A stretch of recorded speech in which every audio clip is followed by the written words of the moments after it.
지역 맞춤 부동산 세미나 우리 동네 맛동산 자세한 내용은 영상 하단의 링크 혹은 3프로 앱을 통해서 확인하세요. 김포시가 서울시에 편입이 된다 그러면 자기 그 권역에 들어있는 김포시와의 어떤 대중교통 연결에 대해서 좀 더 적극적인 어떤 역할을 할 수가 있겠죠. 좀 더 합의가 빠른 시점에 이루어질 수가 있을 거고 이제 그런 것들이 지금은 바로는 아니지만 어쨌든 앞으로의 어떤 5호선 연장이라든가 서울시 내부에 있어서 시내버스의 연결이라든가 뭐 이런 교통체계 개선에 대한 부분들이 적극적으로 서울시 입장에서 이루어질 수 있을 거라고 생각합니다. 네, 각 분야의 전문가들을 모시고 깊이 있는 대화를 하는 3프로TV 신가대화 시간입니다. 자, 오늘은 최근에 좀 이슈가 되고 있는 김포 서울 편입에 대해서 한번 우리가 이야기를 해보는 그런 시간을 가져보도록 하겠습니다. 오늘 이창무 한양대 도시공학과 교수님과 함께 깊은 대화를 한번 해보도록 하겠습니다. 안녕하세요. 네, 반갑습니다. 예. 최근에 이 김포 서울 편입에 대해서 상당히 좀 이슈가 좀 되고 있는데 많은 이제 우려와 또 기대 목소리가 좀 공존하고 있는 것 같아요. 그렇죠. 예, 섞여 있죠. 전반적인 요 배경을 한번 정리를 좀 부탁드리겠습니다. 그래서 뭐 일단 뭐 시작에 대한 뭐 배경 굉장히 오랜 그런 뭐 서울 대도시권의 성장과 관련된 이슈들이 뭐 처음 얘기가 될 텐데 일단 뭐 최근에 있어서의 얘기의 발단은 경기도의 남도 북도의 분도 문제부터 시작이 된 것 같아요. 그래서 이 남쪽과 북쪽을 나누는데 사실은 김포시가 어정쩡한 곳에 끼어 있잖아요. 뭐 강을 건너서 북쪽으로 가기도 그렇고 인천하고 서울을 건너서 남쪽으로 붙기도 그렇고 그런 애매한 상황 속에 선택을 해야 되는 그런 이제 상황이 된 거고 이제 그런 구도에 또 저희가 많이 알고 있는 김포 철도에 지옥철 문제에 대한 부분들은 이분들의 어떤 삶에 대해 있어서의 어떤 불편함이 어느 정도인가를 이제 저희가 알 수 있는 사건이었고 또 그게 김포시 시민들 이제 그 중에서도 사실은 뭐 전체라기보다는 김포 신도시라고 새로 형성된 도시 지역에 사는 분들이 가장 그 불편함을 겪었겠죠. 그래서 골드라인의 어떤 그런 지옥철의 문제와 관련돼서 5호선 연장에 대한 요구가 계속적으로 있어 왔는데 그게 이제 사실 뭐 인천시와 김포시와 이 서로 간의 노선에 관련된 그런 조정의 문제에 갈등이 생기면서 이게 사실 뭐 여러 가지 각도에서 진행이 잘 안 되고 있는 상황이었던 거죠. 그런 상황에서 이제 뭐 김포시의 입장에서는 뭐 남도도 아니고 북도도 아니고 실제로 생활권이 연결돼 있는 서울시 쪽으로 편입을 하게 되면 지금 겪고 있는 여러 가지 대중교통 연결에 대한 문제점도 좀 함께 해결할 수 있는 그런 기대감을 가지면서 이런 김포시 자체에서 서울시 편입을 요구하는 어떻게 보면 쉽지 않은 케이스예요. 여태까지 논란은 그 지방자치단체들이 뭐 수평적인 결합에 대한 논의는 있었지만 그런 수직적인 결합으로 서울시 안에 들어가겠다라는 요구 같은 경우는 그렇게 흔치 않은 상황이거든요. 그래서 굉장히 좀 흥미로운 그런 사건으로서 전개가 되고 있죠. 근데 많은 사실 그 서울과 근접해 있는 시를 좀 보게 되면 고양시도 있을 것이고, 뭐 구리시, 하남시, 뭐 많은 이제 좀 언급이 되고 있는 시가 있을 텐데, 물론 이제 앞서서 말씀해 주셨던 것처럼 그 교통 문제에 대해서 좀 얘기를 해 주셨지만, 왜 하필 뭐 김포시일까? 라는 이야기가 좀 많이 있는 것 같아요. 그 전문가로서 보셨을 때 뭐 어떻습니까? 그래서 저도 왜 김포시부터 시작이 됐을까 뭐 개인적으로 의문이 많습니다. 근데 어쨌든 그 여러 가지 김포시가 갖고 있는 선택에 대한 상황이라는 게 남도 북도의 분도의 문제와 또 5호선 연장의 문제의 시점에 이 묘하게도 총선이라는 어떤 정치적인 어떤 결정을 해야 되는 시기에 맞물려졌다라는 거죠. 이제 그런 구도 속에서 김포시 욕구가 굉장히 공론화될 수 있는 그런 계기가 되었던 거고 김포시가 아니었으면 이런 논란이 시작되지 않았겠죠. 근데 사실은 김포시의 문제가 아니라 김포시가 화두를 제공함으로써 지금 말씀하셨던 서울시 인근에 있는 뭐 한남시라든가 그다음에 고양시도 마찬가지고 있고요. 광명도 그렇고 과천도 그렇고 주변에 실제 생활권은 서울로 연결돼 있는 그런 인접시들에 있어서의 서울시 편입에 대한 어떤 욕구들이 함께 분출되는 그런 이제 상황으로 전개가 된 거죠. 그렇습니까? 일단 편입이 되고 나면 많은 뭐 김포 시민분들도 계실 것이고 뭐 서울 시민들 이게 득과 실이 있을까라는 것에 많은 관심이 있을 것 같아요. 그러니까 지금 김포 시민들과 서울 시민들이 얻을 수 있는 게 도대체 무엇이 있을까?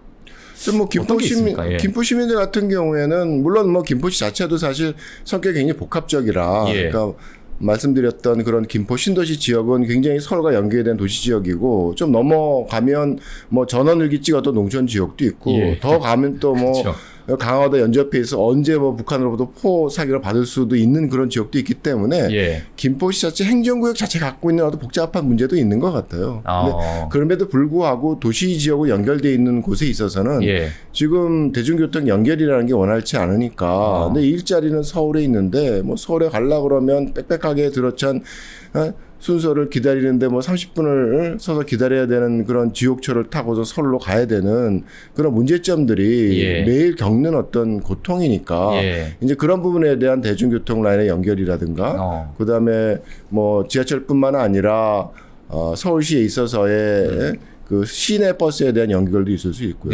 택시를 타더라도 서울 내에서 연결이 되는 거잖아요. 그렇죠. 그런 식의 어떤 교통편의 연결이라는 게 생활권과 함께 연결될 수 있다는 굉장히 큰 장점인 거죠.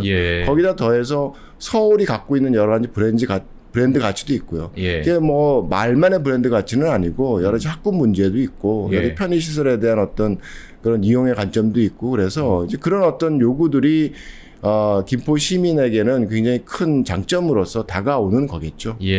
거기다 또 더해서 뭐 많은 사람들이 얘기하는 가격 상승에 대한 어떤 기회도 없지는 않을 거라고 생각을 하는데, 근데 문제는 가격 상승의 기대라는 게 그게 정말 편의성의 증가로 인해서 내가 막 2시간 넘게 출퇴근을 해야 되는데 그런 서울시의 편입을 통해서 적극적으로 대중교통 라인이 연결이 된다 그러면 뭐 한 30분, 40분이 출퇴근 시간으로 줄어든다 그러면 그거는 여가 시간이라든가 뭐 육아를 쓸 수 있는 시간이 되거든요. 그렇죠. 이제 그런 식의 어떤 편의 증가라는 게 자산 가치의 자본화되는 과정으로서 가격이 오른다 그러면 저는 뭐 그런 기대나 그런 상승에 대한 부분은 큰 문제는 아니라고 생각을 합니다. 알겠습니다. 지금 사실 뭐 방송하는 지금 상황에서 이런 뉴스가 또 나와가지고 제가 언급을 좀 드려야 될 것 같은데 오세훈 이제 서울시장은 그 인접도시 서울 편입 관련 로드맵을 제시를 했어요. 근데 먼저 자치시 형태로 서울에 들어온 후에 6년, 10년에 걸쳐서 뭐 자치구로 편입하는 방법을 좀 꺼냈는데 그 자치구가 되면 또 어떤 점이 달라질지가 또 궁금한데요. 뭐 이러한 로드맵 어떻게 좀 생각하고 계십니까? 일단 뭐 바로 서울시 내 자치구로 들어오게 되면 지금 갖고 있었던 뭐 재정적인 어떤 독립성이라든가 또 도시 계획에 있어서의 어떤 선택들에 대한 부분들이 서울시에 종속되는 그런 구도로 갑자기 바뀌게 되는 거죠. 그래서 가질 수 있는 여러 가지 뭐 장점도 있지만 사실은 그 단기간의 변화라는 게 가져올 수 있는 어떤 불협화음도 있을 수 있고요. 특히나 이제 김포시 같은 경우에는 서울시가 아니기 때문에 상대적으로 누릴 수 있는 여러 가지 이제 혜택들이 존재하고 있거든요. 뭐 예를 들어서 오늘 뭐 입시가 있지만 대학 입학과 관련돼서도 농어촌 특별 전형에 관련된 그런 혜택들도 이제 주어지기도 하고요. 그다음에 5호선 연장과 관련된 부분도 서울시가 아니기 때문에 서울시 외곽에 같은 경우에는 정부에 있어서 지원의 폭이 훨씬 더 크거든요. 아마 70% 정도를 정부에서 이제 지원하는 그런 구도가 될 거라서 이제 그런 어떤 측면에서 서울시로 들어오게 되면 지원의 강도도 약해지는 거죠. 그렇죠. 50%로 약화가 되고 뭐 관련된 여러 가지 재정적인 지원에 대한 부분도 사실 서울시 안으로 들어오면 이뤄야 될 것들이 많고 주정돼야 될 어떤 강도들이 크기 때문에 어떤 중간적인 단계로서 뭐 자치시로서 운영을 하다가 향후에 자치구로서 정식으로 편입하는 건 그렇게 나쁘지 않은 대안이라고 생각을 합니다. 그렇습니까? 알겠습니다. 사실 뭐 지금 보게 되면 이 김포시가 되고 나서 만약에 이제 편입이 되고 나서 다른 시에서도 야 우리도 그러면 서울에 좀 껴달라 이러한 이제 어찌 보면 노이즈가 좀 발생이 될 것 같은데. 글쎄요, 저 노이즈라고 보지 않고 그게 이제 사실은 왜 김포시에서 시작됐지라는 의문은 김포시보다 훨씬 더 서울시의 생활권이 연결돼 있는 인접시들이 많이 있거든요. 아까 뭐 얘기했던 뭐 광명시도 그렇고 하남시도 그렇고 구리시도 그렇고 실제적인 어떤 생활권에 대한 부분 고용들이 서울에서 발생을 하기 때문에 출퇴근을 해야 되는 분들이 많은 그런 연결고리를 갖고 있는 거죠. 근데 행정구역은 경기도니까 그런 어떤 서울 간의 어떤 연계에 대한 부분들이 굉장히 원활치 않았던 게 지금의 모습인 거죠. 뭐 대중교통 라인도 서울시 시내버스가 아니라 광역버스를 타야 되고 뭐 여러 가지 것들 토지 이용에 있어서도 사실은 서울시와 연계돼 있어서 굉장히 연결된 그런 토지 이용의 강도를 가져야 되는데 경계 지역이기 때문에 그런 것들이 단절되어 있는 그런 모습으로 발전되어 온 그런 상황이라는 게 인접시들이 갖고 있었던 어떻게 보면 좀 불편함이기도 하고 서울 대도시권 전체의 모습으로 보게 되면 비효율성을 만들어내는 그런 근원적인 문제이기도 하죠. 그런 측면에서 인접시들이 어떤 서울시로의 편입을 원한다 그러고 그게 정치적인 구도에서 수용이 될 수 있다 그러면 그 인접시들의 서울시 편입의 문제가 아니라 서울 대도시권에 있어서의 어떤 효율적인 그런 토지이용 상태로의 변화로 야기할 수 있는 서울 대도시권의 경쟁력 강화와 결국 연결될 수 있을 거라고 생각을 합니다. 그 앞서 말씀해 주신 것처럼 사실 뭐 김포시 편입, 그러니까 서울시로 이제 편입이 되게 되면 뭐 여러 이제 부동산이나 여러 가지 이제 좀 흐름이 좀 긍정적인 방향으로 좀 갈 수도 있고 가격적인 부분에서 그렇게 되면은 안 그래도 지금 서울에 많이 몰려 있는 쏠림 현상이 있고 지금 다른 타 지역에서는 많은 이제 젊은이들이 많이 빠져나가고 있는 또 상태잖아요. 이러다 보니까 이제 더 경기도 또는 더 서울로 또 집중되는 그러한 쏠림 현상이 좀 일어날 것 같은데 교수님께서는 또 어떻게 보십니까? 글쎄 그 부분에 대해서는 저희가 좀 정리를 하고 넘어가야 될 것 같아요. 그러니까 여러 가지 뭐 지역 규정 발전과 관련된 선택들이 있는데 뭐 예를 들어서 산업단지에 대한 부분을 뭐 지방에 놓을 곳을 서울에 유치를 한다 그러면 그건 고용 유발 시설이기 때문에 가져오는 흡입 효과가 있는 거죠. 근데 이번에 논란이 된 서울시 행정구역의 변경을 통해서 인접시를 포괄하는 변화라는 것은 서울 대도시권 내부에서의 어떤 선긋기의 문제라는 거죠. 그래서 그게 어떤 지방으로부터의 어떤 추가적인 인구의 유입을 발생시킬 수 있는 그런 근원이 아니라 예를 들자면 이런 거죠. 개발이 있다 그러면 오늘인가 어젠가 발표가 됐는데 수도권에 택지 개발 지구를 뭐 선정해서 발표를 했잖아요. 오산, 세교 뭐 이런 외곽 지역에 이제 수도권에 뭐 늘어나는 그런 가구 수를 담기 위해서 개발을 해야 된다 그러면 오산, 세교가 아니라 서울과 김포 사이에 개발할 수 있는 거죠.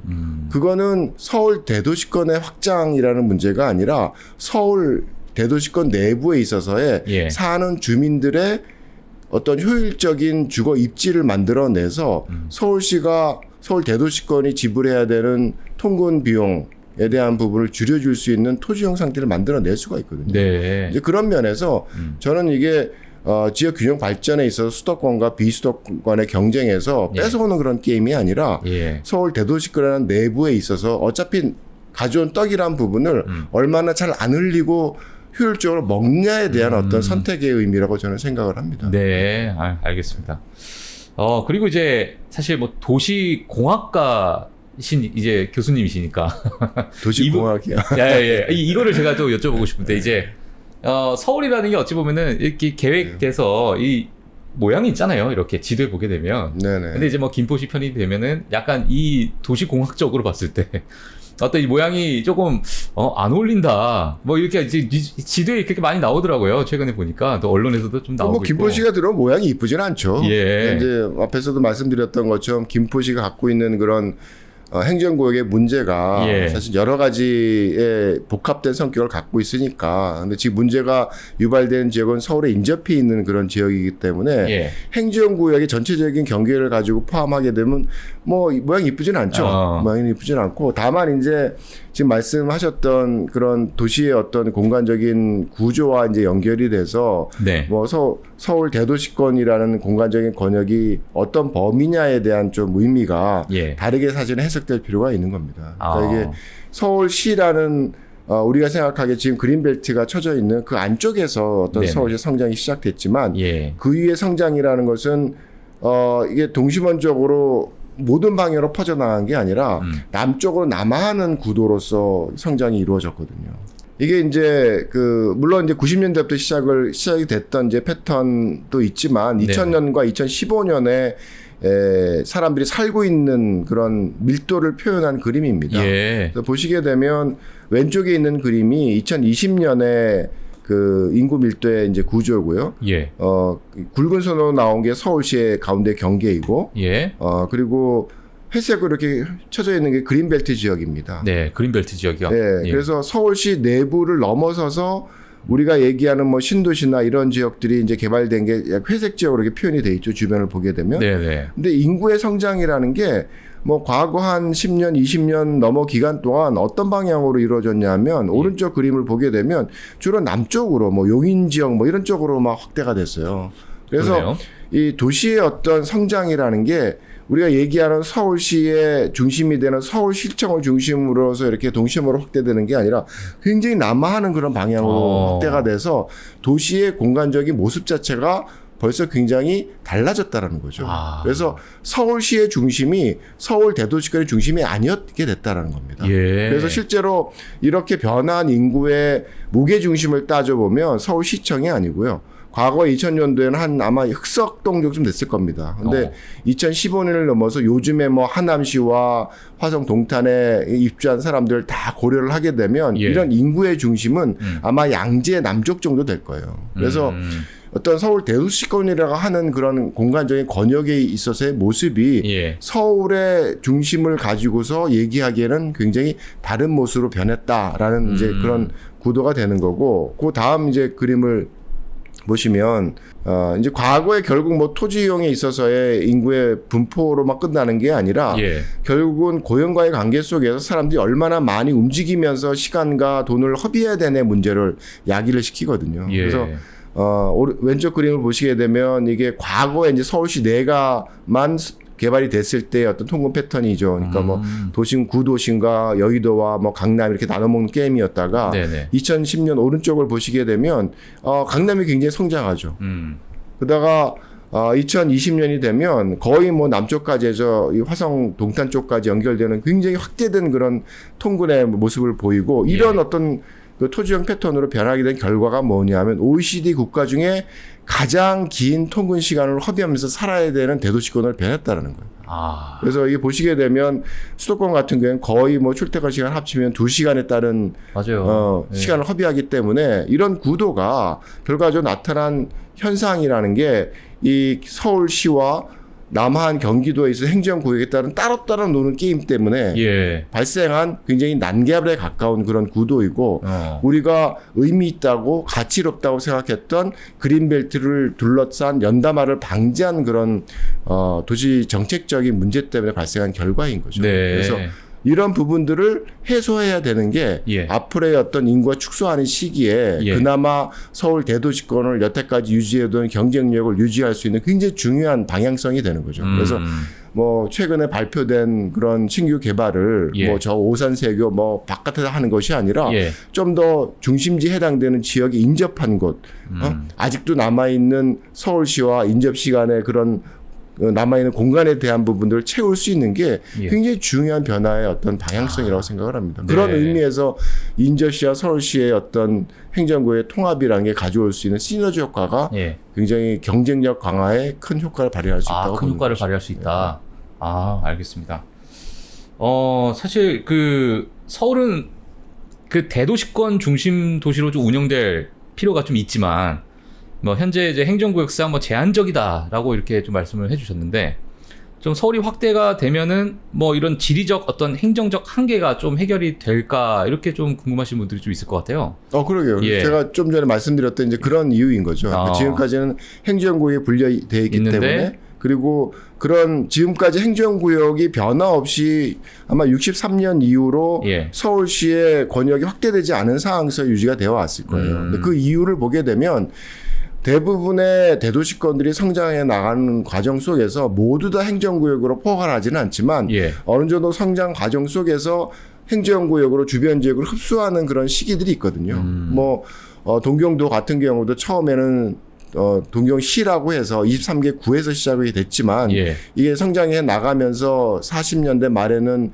지금의 어떤 도쿄도라고 하는 그런 1400만일 겁니다. 아마 지금은 살고 있는 그런 행정구역으로 확대가 됐죠. 상하이도 마찬가지로 처음엔 6개 구에서 시작이 됐다가 우리가 잘 알고 있는 푸동이라고 하는 지역을 처음에 자치구로 흡수를 합니다. 그 다음에 지속적으로 주변에 있는 그 지역들을 흡수를 해서 한 16개 구가 됐을 거예요. 그래서 지금은 상하이가 한 2,600만 정도가 그 시 그 경기 안에서 합니다.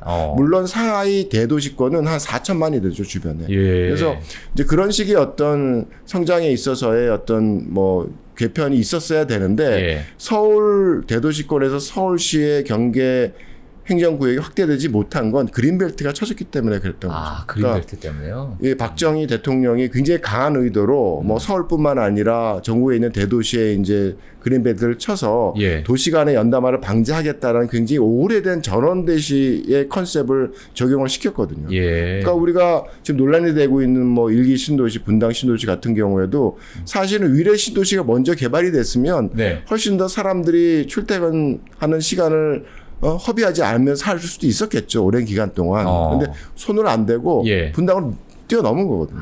그래서 비지적으로 외곽이 개발이 되는 구도 속에서 한 20, 30년이 지나오다가 더 이상은 안 돼. 그러면서 개발 압력이라는 게 이제 그린벨트 내부의 가용한 땅으로 이제 허용이 되면서 개발이 되기 시작한 게 최근 한 10여 년 동안의 기간이었거든요. 그래서 인접한 시들이 개발되는 시기가 최근이었다라는 게 이 행정구역과 관련된 개편의 논란이 지금 우리가 겪게 된 원인이라고 생각을 해요. 그게 그린벨트가 없었더라면 굉장히 연담화된 구도에서 서울시가 성장을 해나가는 과정 속에서 행정구역 개편이라는 게 이루어질 수도 있었겠죠. 근데 그게 없었기 때문에 지금 이런 논란을 때늦게 저희가 이제 뭐 삿대질은 안 하지만 어쨌든 서로 안에 좀 감정적인 싸움까지 될 수 있는 그런 구도로 하게 된 그 역사적인 원인이 되는 거죠. 지금 방금 말씀해 주신 것처럼 도쿄나 상해를 예로 좀 들어주셨는데 이 행정구역 개편이 다른 OECD 국가에서는 뭐 비일비재하게 좀 일어납니까? 이런 부분이? 그런 것도 있고요. 그러니까 주로 이제 전후에 개발되는 국가의 경우에 이제 각 국가에서의 대표적인 대도시들은 행정구의 편입이라는 수단을 많이 쓰게 되죠.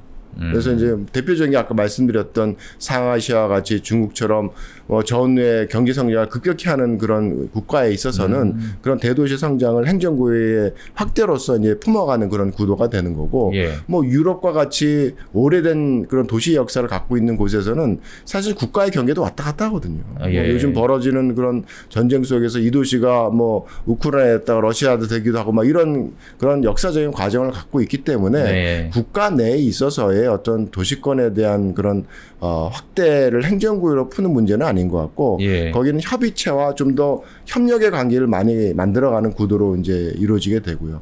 미국 같은 경우도 사실은 굉장히 오래된 그런 자치 역사를 갖고 있기 때문에 그걸 행정구역을 확대해서 풀지는 않고 또 그렇다고 그래서 대도시권의 확대에서 발생하는 여러 가지 그 지자체들 간의 갈등에 대한 문제들을 그냥 놔두지는 않아요. 그래서 미국 같은 경우에는 도시 통계 구역이라고 그래서 우리가 얘기하는 뉴욕이라고 얘기하면 뉴욕시를 많이 떠오르지만 실제로 우리가 얻는 여러 가지 통계와 관련된 부분들은 뉴욕 도시 통계 구역입니다. 그러니까 메트로폴리탄 스태티스티컬 에어리아라고 그래서 그거는 주도 아니에요.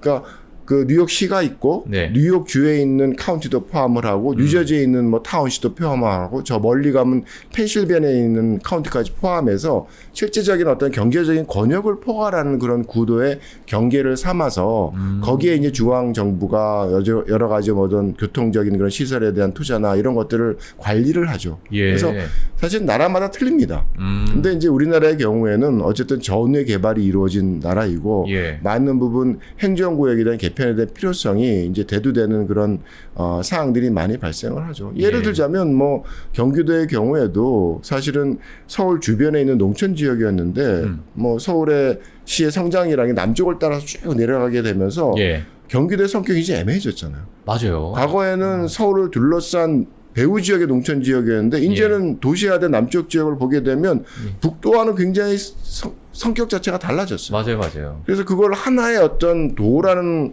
그 행정구역으로서 담기가 힘들어지니까 그래서 나온 게 이제 경기도에 있어서도 남도와 북도의 분할이거든요. 이제 그런 식의 어떤 도시화 과정 속에서 우리가 행정구역으로 담고 있는 도의 성격들이 많이 달라졌기 때문에 이제 그런 부분들에 대한 조정도 역시 이제 필요하게 되는 거죠. 그 도시가 좀 남아하고 있다라는 것은 사실 뭐 판교나 뭐 여러 이제 대기업들이 사옥이 이제 거기에 많이 위치하게 되고 뭐 공장이나 뭐 이런 부분이 좀 영향을 주고 있을까요? 어떻게 하세요? 입주를 애를 썼죠. 그래서 이제 저희가 이제 추구했던 게 그린벨트를 넘어선 신도시를 개발하는 것도 사실 현실적이지 않은데 자족적인 신도시를 만들어 보자라는 굉장히 좀 신기루 같은 꿈을 갖고서 접근을 했기 때문에 뭐 분당 신도시가 만들어지고 고양 신도시가 만들어진 것처럼 화성 동탄 같은 경우에도 가까우면 서울과 연결돼서 이게 위성도시 역할밖에 안 한다라는 이제 그런 어떤 어떻게 보면 어쩔 수 없는 위계적인 구조인데도 불구하고 그걸 거부를 하고 화성 동탄 신도시를 지어내면서 거기에 여러 가지 산업시설을 함께 담는 그런 이제 선택들을 하게 된 거죠. 원해서 갔다기보다는 그런 어떤 정책적인 선택에 따른 결과로서 뭐 삼성에서 공장이 지어지고 뭐 이랬던 상황이라고 발생을 합니다. 지금은 뭐 어느 정도로 그 경기도 남부에 있어서 서울시와 강남 같은 그런 서울 대도시권의 최고자 중심지는 아니지만 그런 지역 권역에 있어서의 좀 차하위 중심지로서의 역할은 분명히 하고 있죠. 뭐 분당과 같은 것도 마찬가지입니다. 분당이 서울시의 어떤 중심적인 최고자 중심지는 아니지만 분당권에 해당되는 거의 뭐 한 300~400만이 살고 있는 지역에 있어서의 지역 중심으로서 분당과 판교가 역할을 하고 있거든요. 이제 그런 식의 어떤 그 집중화된 분산의 형태가 이런 메가시티와 가정소에서 발생하게 되죠. 알겠습니다. 사실 뭐 최근에 또 교통편에 대해서 앞서서 좀 말씀을 해주셨지만 정말 지옥철이라는 얘기가 나올 정도로 교통편 문제가 어찌 보면 또 가장 핵심일 것 같아요.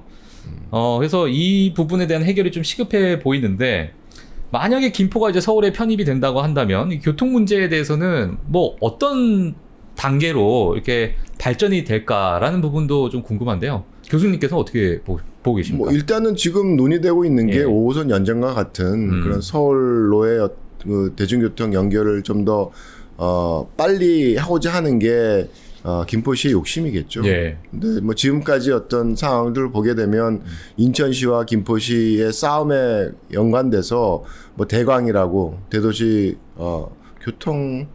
광역교통위원회인가 하여튼 뭐 거기서 이제 조정을 하는 역할을 제대로 못 하고 있잖아요. 그래서 뭔가 이 광역적인 어떤 대중교통체계, 교통체계를 개선하는 데서 분명히 한계가 있다는 걸 요번에 여실히 드러나고 있는 게 김포시의 이제 상황인 거죠. 이런 상황 속에서 김포시가 서울시에 편입이 된다 그러면 그래도 뭐 주머니가 좀 무거운 서울시가 자기 그 권역에 들어있는 김포시와의 어떤 대중교통 연결에 대해서 좀 더 적극적인 어떤 역할을 할 수가 있겠죠. 그래서 좀 더 합의가 빠른 시점에 이루어질 수가 있을 거고 이제 그런 것들이 지금은 바로는 아니지만 어쨌든 앞으로의 어떤 5호선 연장이라든가 서울시 내부에 있어서 시내버스의 연결이라든가 뭐 이런 그 교통 체계 개선에 대한 부분들이 적극적으로 서울시 입장에서 이루어질 수 있을 거라고 생각합니다. 알겠습니다. 혹시 뭐 김포 시민들이 받는 불이익은 있습니까 혹시? 글쎄요, 뭐 그 부분도 뭐가 뭔가 있을까요? 트레이드업이 있겠죠. 근데 이제 이게 김포시만의 문제가 아니라 뭐 제가 보기에는 김포시가 편입에 대한 어떤 구도로 가게 되면 뭐 좀 전에 얘기했던 것처럼 주변에 있는 뭐 그런 뭐 광명이라든가 뭐 구리라든가 하남 같은 인접시들도 함께 편입하고자 하는 그런 욕구들이 현실화될 가능성이 높죠. 이제 그렇다 그러면 뭔가 도시 서울시 행정구역이 넓어짐으로써 이제 담아야 되는 여러 가지 어떤 도시 인프라에 관련된 부분들의 조정들이 좀 더 광역적으로 이루어질 수 있을 거라고 생각을 합니다. 물론 뭐 논란이 되는 뭐 쓰레기 매립장 같은 경우도 뭐 그 중에 하나가 되겠죠. 그게 뭐 꼭 뭐 김포일 필요는 없는 거고요. 어쨌든 서울시의 어떤 권역이 확대가 됨으로써 이 서울시의 주변부라는 위치가 다 달라지니까 뭐 고양시가 들어오면 저쪽 위쪽이 될 수도 있고 뭐 또 하남시가 들어오면 또 저쪽이 될 수 있고 위치에 대한 부분들은 선택 대안은 많다고 생각하는데 뭐 그런 어떤 조정에 있어서 김포시도 하나의 대안이 되지 않을까 생각을 합니다. 알겠습니다. 사실 이 김포시가 이제 서울에 편입된다라고 얘기하면서 또 많이 나오는 단어가 메가시티예요. 이 메가시티에 대한 이야기 좀 많은데 특히 뭐 영국 또는 일본, 프랑스 이런 여러 어떤 우리가 좀 비교할 수 있을 만한 대상이 좀 있는 상황이니까 이 글로벌 경쟁력 확보를 위해서라도 이 메가시티에 대한 고민 꼭 이제 진행을 해야 된다 이런 얘기가 있는데 해야죠. 예. 예, 이게 뭐 정말 이게 큰 도움이 될지가 좀 궁금합니다. 어떻게 봐야 됩니까, 저희가? 뭐 이미 서울 대도시권은 메가시티라서요. 예. 그러니까 이거를 뭐 양쪽으로 권역적으로 확대하는 게 주요한 문제는 아닌 것 같고, 네네.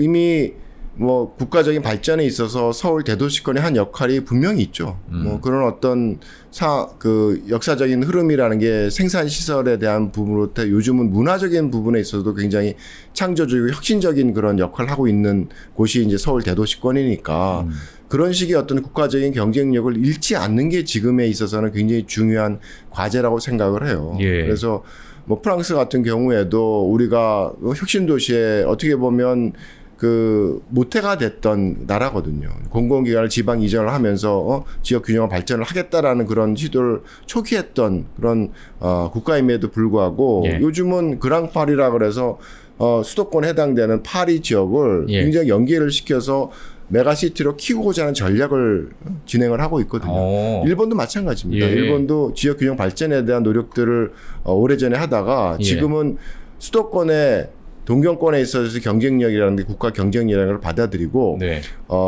도쿄도와 도쿄도 내부에 있는 23개 구에 해당되는 그런 지역에 있어서의 우리 말로 하면 도시재생인데 예. 그들의 도시재생은 우리의 도시재생과는 좀 틀리죠. 굉장히 적극적인 정비사업들, 개발들을 담아내는 구도 속에서 예.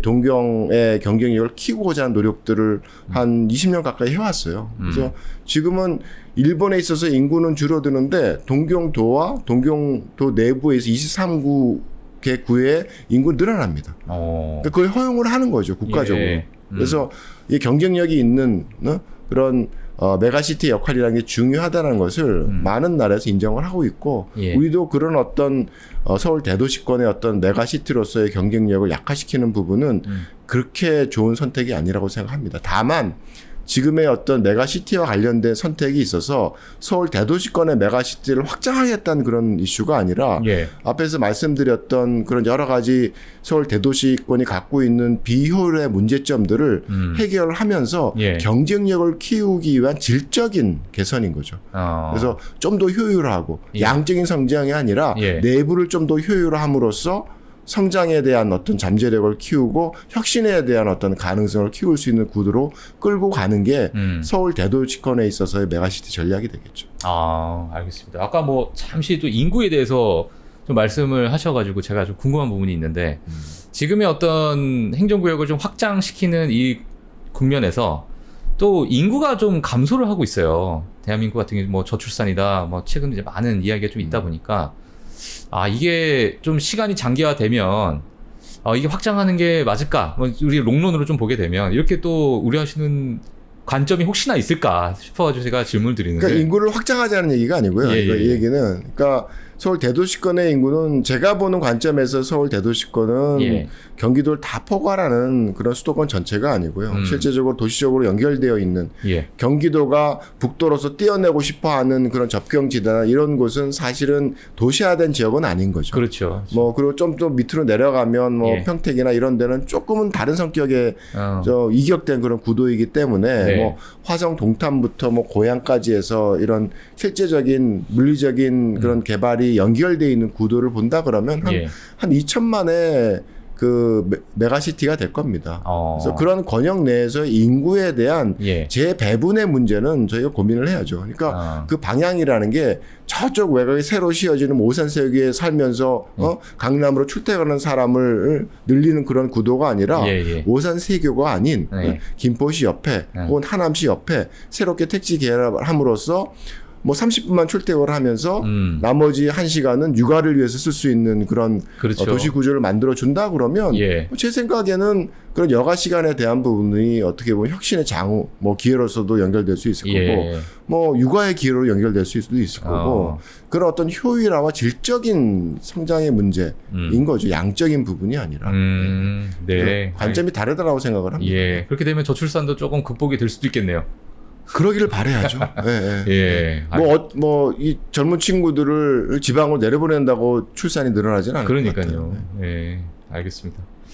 그 최근에 뭐 이야기가 많이 있잖아요. 만약에 뭐 뭐 김포 편입에 대해서 긍정적으로 보시는 분들 또는 뭐 부정적으로 보시는 분들 뭐 이렇게 보고 있는데 교수님께서는 그래도 조금은 긍정적으로 좀 바라보시는 것 같아요. 예. 저는 뭐 예. 분명히 긍정적인 화두를 던졌다고 생각을 합니다. 예. 그래서 뭐 예를 들면은 좀 부작용이나 우리가 좀 겪어야 될 여러 좀 안 좋은 부분, 뭐 부정적인 부분도 있을 것 같은데 또 교수님이 또 생각하시는 그런 부분이 혹시나 뭐가 있을까요? 뭐 예를 들어서 좀 생각을 해 주신다면 일단 뭐 지금 겪고 있는 것처럼 예. 굉장히 이게 동전이 양면이긴 한데 어쨌든 우리가 생각하지 않았던 그런 화두가 갑자기 던져지는 거라서 뭐 저도 뭐 김포 신도시 서울시 편입 얘기가 나왔을 때 예. 이건 뭐야? 그리고 왜 굳이 김포시부터? 뭐 이런 생각을 했었어요. 아, 그래요? 네. 그래서 이제 아마 제가 첫 번째 그 건 관련돼서 컬럼을 하나 써야 되는 이제 그 기회가 됐는데 예. 먼저 초안을 만들어 놓고 예. 그러고 이게 나오는 게 하루에 연기가 됐어요. 그래서 하루 동안 더 생각을 하다 보니까 예. 이게 시작은 김포시로부터 했지만 굉장히 파급될 수 있는 화두다라는 이제 인식을 하기 시작한 거죠. 그래서 예. 이게 정치적인 힘을 갖게 됐잖아요. 이게 김포시의 문제지만 어쨌든 이게 결국은 그 서울 대도시권에 있어서 효율적인 그런 발전을 만들어낼 수 있는 어떤 기폭제 역할을 이제 할 수 있다라는 큰 그림이 이제 사실은 만들어질 수 있는 구도이기 때문에 예. 그 안에서 뭐 사람들의 정치적인 욕심들, 개인적인 욕심도 담겨져 있죠, 물론. 김포시에 있어서의 뭐 극단적으로 얘기하면 가격 상승을 기대하는 사람들도 있는 거고, 네. 뭐 광명시에 있는 주민들에 있어서 어제도 뭐 그 젊은 친구하고 이제 저녁을 먹으면서 이 친구 강명 사는 친구인데 예. 대중도 연결이 이렇게 원활치가 않더라고요. 그래서 결국 이제 술 한잔하고 가는데 예. 대리를 불러서 비싼 돈을 내고 가야 되는 그런 상황이 발생을 해서 예. 이제 그런 식의 이제 주민들이 느끼는 거는 서울에 편입이 되면 예. 대중교통 라인이나 여러 가지 것들이 개선됨으로써 누릴 수 있는 어떤 편익의 증가에 대한 부분이 분명히 있는 거죠. 예. 그래서 그런 것들, 그 다음에 큰 틀에 있어서의 어떤 인구 축소기에 대한 영향은 지방만이 받는 건 아니거든요. 예. 서울 대도시권도 언젠가는 인구 축소기에 따른 도시 축소기를 겪게 될 거고 예. 그랬을 때도 여전히 서울 대도시권의 경쟁력을 유지하려 그러면 지금의 성장기에 만들어놨던 굉장히 난개발과 같은 토지용 상태를 정리해야 될 굉장히 중요한 시기라는 겁니다. 이제 그런 측면에 있어서 이번에 김포시에서 던져진 화두가 예. 행정구의 개편이라는 그런 정치적인 어떤 갈등 속에서 뭔가 결실을 만들어낼 수 있다 그러면 그런 바람직한 방향으로 갈 수 있다라는 이제 인식을 사실 하게 된 거죠. 그래서 저는 중요한 화두를 던지는 어떤 사건이었다고 생각을 해요. 예. 이게 이제 뭐 정치적으로 어디까지 갈지는 모르겠지만 예. 어쨌든 과거에 있었던 그런 뭐 서울과 경기도와 인천의 협의체를 구성을 해서 우리 잘해봅시다라고 그 노력했던 것들이 된 게 없잖아요. 그렇죠. 왜냐하면 그런 노력들은 수평적인 결합이었기 때문이라는 거죠. 서울시와 경기도와 인천시가 예. 제가 다 잘났으니까 실제 도시를 구성하는 구도는 굉장히 위계적이거든요. 예. 중심 도시가 있고 좀 더 차와의 중심지가 있고 그런 위계적인 중심지 체계를 갖고 있는 게 도시의 모습이라서 그런 구도를 인정하지 않으면 하나의 도시권으로서의 어떤 시너지 효과를 내기가 쉽지 않은 거죠. 그런데 김포시 같은 경우에는 같은 시인데 내가 서울시 안으로 들어올게라는 굉장히 독특한 선택을 한 거거든요. 그러니까 수직적인 관계를 인정하겠다라고 시작을 한 거기 때문에 예. 힘이 생기는 거죠. 그게 이제 총선이라는 정치적인 어떤 그런 장에서 예. 뭔가 현실화될 수 있는 힘을 받고 있는 게 지금 시점이라서 총선이 아니었으면 이런 힘이 생길 수가 없는 거죠. 정치적인 화두로 던져지지 않았으면 지금과 같은 어떤 서울 대도시권에 있어서의 어떤 효율을 만들어낼 수 있는 그런 구상이라는 게 예. 생겨나기가 힘들었게 됐는데 예. 이번에 정치적인 어떤 구도 속에서 갈등이 생기면서 뭔가 뭐 정반합의 그런 구도 속에서 결과가 만들어진다 그러면 그게 뭐 꼭 행정구의 편입이란 그런 결과가 아니라고 하더라도 네네. 그 경기도와 서울시와 인천시 간의 정말 실질적인 그런 협력 체계에 대한 부분을 만들어낼 수 있는 뭔가 또 다른 어떤 대안이 그 만들어질 수 있다 그러면 저는 굉장히 좋은 그런 화두가 던져진 그런 결과라고 생각을 합니다. 예.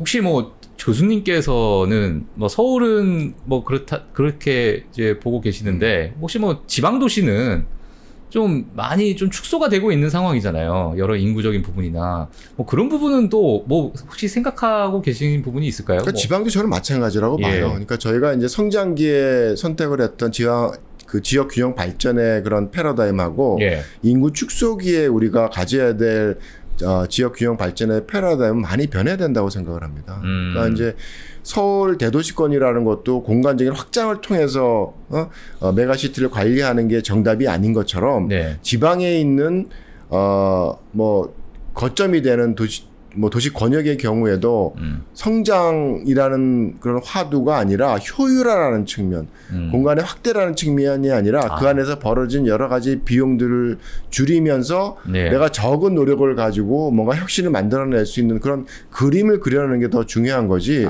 뭐 도시권이 사실 애매한 그런 뭐 경남과 예. 울산과 부산을 하나로 합쳐가지고 시너지 효과가 날까?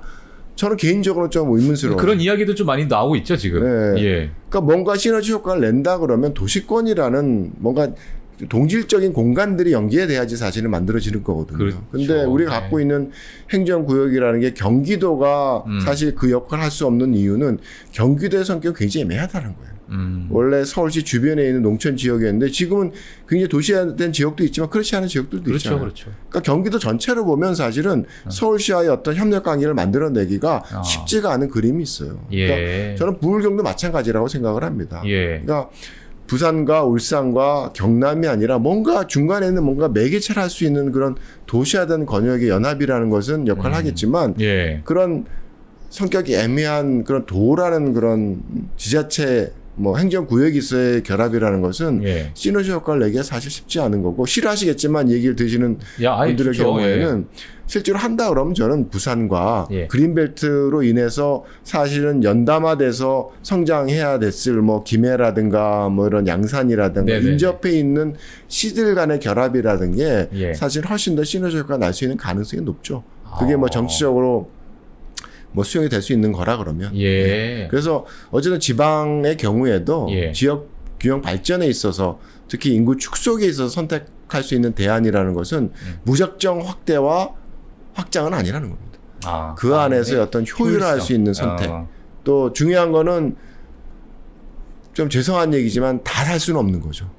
인구 축소기에 있어서 예. 모두가 다 동일한 성격으로 균질하게 살아남을 수는 없다라고 봐요. 그러니까 균형이라는 건 균등이 아니라고 봅니다. 예. 뭐 요즘 제가 뭐 그 전에 한번 그 공정한 사회라고 이제 그 공익 광고를 하는데 TV에서 나오는데 뭐냐면 물을 똑같이 써놓은 거예요. 물을 자르는데 균등한 사회. 균등한 사회다. 저희가 원하는 그림은 그런 게 아닌 거죠. 예. 균형 발전이라는 건 균등이라는 거가 좀 틀린 거라서 예. 사실 저희가 이제 뭐 혁신도시나 이런 지역균형 발전의 그런 구도 속에서 만들어냈던 담론이라는 게 예. 실제로 결과로 만들어진 좀 상황을 보게 되면 혁신도시를 도라는 이름이 달고 있는 곳은 다 하나씩 나눠 먹는 게임이었잖아요. 그렇죠. 원래 시작할 때는 서너 개 정도의 그런 거점들을 만들어서 거기에 이제 집중적으로 키워가자라는 게 이제 처음에 시작이었는데 예. 그게 이제 지역 균형 발전이란 그런 담론이 지역 균등 발전으로 변하고 그게 결과적으로 n분의 1 게임으로 변하면서 예. 그럼 지금의 혁신 도시의 그런 이것도 저것도 아닌 모습이 된 거죠. 예. 그래서 어쨌든 인구 축소기를 저희가 겪어야 된다 그러면 예. 그 안에서 실제적으로는 선택과 집중이 필연적으로 필요할 거라고 생각을 합니다. 알겠습니다. 또 개인적으로 또 궁금한 게 이번에 뭐 김포 이제 편입 이슈 이후로 그 주변에 있는 시들의 부동산, 예, 그 교수님께서 보실 때는 물론 이걸 뭐 예측하기 정말 힘들겠지만 그 여러 이제 부동산에 대한 그 가격이 약간의 변동성을 좀 줄 것 같거든요. 뭐 어떻게 보시나요? 그런 부동산 시장은?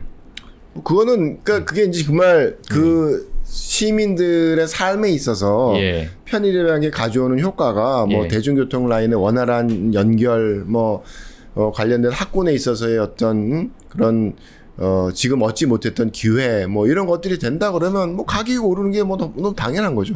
네? 그거는 이제 그 서울시로 연계되는 구도 속에서 얻어질 수 있는 실제적인 어떤 경제적인 편익이라는 게 자본화되는 과정이니까 이제 그런 측면에서 저는 뭐 나쁘지는 않다고 보고 어쨌든 그런 기대가 있다 그러면 분명히 영향을 받겠죠.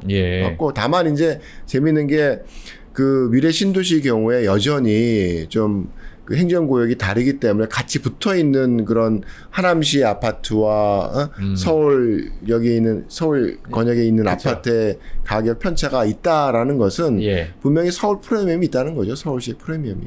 그래서 이제 그런 서울시의 프리미엄 브랜드를 같이 쉐어하는 그런 구도가 된다 그러면 전 나쁘지 않은 것 같고요. 뭐 다만 많은 이제 투기 세력이 또 조장되는 거 아닙니까? 그렇게? 단기적으로는 그렇겠죠. 단기적으로는 뭐 그런 뭐 욕구들이 있겠지만 뭐 적정하게 대응을 해야 될 거고요. 근데 어쨌든 그런 변화라는 게 저희가 뭐 그 시점만 살아가는 게 아니니까 뭐 서울시의 편입이 이루어지면 그 효과는 장기간 지속되는 결과이기 때문에 장기적인 사회적인 어떤 편익의 관점에서 본다 그러면 단기적인 가격 변동에 대한 부분들은 저희가 어느 정도로 컨트롤해 나가야겠죠. 또 한 가지가 서울시가 확대되면 사실은 서울이라고 우리가 굉장히 한정된 공간을 계속 요구를 하기 때문에 생기는 브랜드 가치가 어떻게 보면 또 희석화되는 거예요. 아, 그렇겠네요. 그래서 뭐 더 나눌 수 있으면 좋지 않겠어요? 그냥 농담 나와서 얘기하면. 저도 개인적으로 이제 청약을 이렇게 하게 되면 청약도 이제 저도 뭐 보고 있는데 뭐 마지막 남은 서울 땅이다. 뭐 이런 약간의 홍보성 멘트가 많이 있더라고요. 그러니까 이제 서울이라는 것 자체에 대해서 많은 이제 좀 강조를 하다 보니까 말씀해 주신 것처럼 약간의 그런 부분 좀 희석이 되지 않을까도. 서울시라는 이름 뭐 그렇게 희소 가치 있게 지킬 필요 있겠습니까? 그렇죠. 더 나눠갈 수 있으면 좋은 거죠. 죄송합니다. 농담 같은 얘기 실없이 해서. 중요하죠. 그렇구나. 알겠습니다. 사실 이 김포 서울 편입 이슈가 앞으로 좀 어떻게 좀 전개가 될지 우리가 또 많은 뉴스를 통해서 저희가 좀 지켜봐야 될 것 같고요. 자, 오늘 우리 또 이창무 한양대 도시공학과 교수님께서 또 많은 좋은 이야기 해주셔서 이 부분을 저희가 참고로 또 앞으로 우리 서울시가 어떻게 변화하는지 좀 지켜보시면 좀 좋을 것 같습니다. 자, 좋은 말씀 감사드립니다. 네, 감사합니다. 네, 감사합니다.